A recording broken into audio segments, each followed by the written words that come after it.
Hi guys. So I thought I'd continue with because everybody thinks this is so funny. So I will go off to college, barely. I could tell you more stories, but suffice to say, we'll leave it there. Someone asked what happened in ninth grade.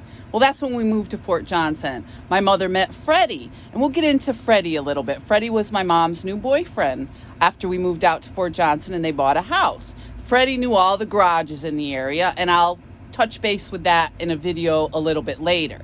All the garages, okay? So by the time I got to college, this Joanne Schumacher was already going on and on about Fred's auto, which I had no clue about because I had already left for college and my mother was now dating Freddie.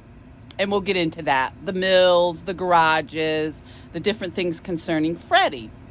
So by this time, I have this crime on my record that I have no clue about. My mother was supposed to admit that she did this. The charge was for the pool ladder was supposed to be taken off because I didn't do it, and that was supposed to be the end of that. But that was not the end of that. Okay, so we'll skip a little ahead until they lure me home. I think I mentioned that.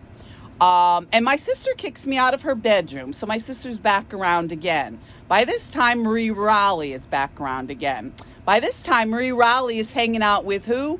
Oh, Dave Hastings. Now, and the reason I know this is because Marie Raleigh said Dave Hastings had the smallest dick she ever had in her life. And that was saying a lot back then because Marie Raleigh was a good time girl, a good old girl, you know.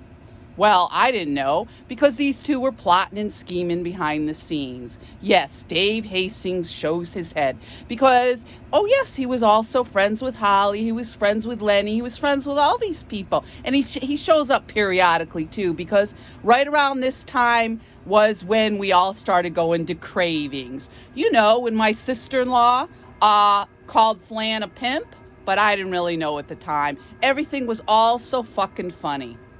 Be safe.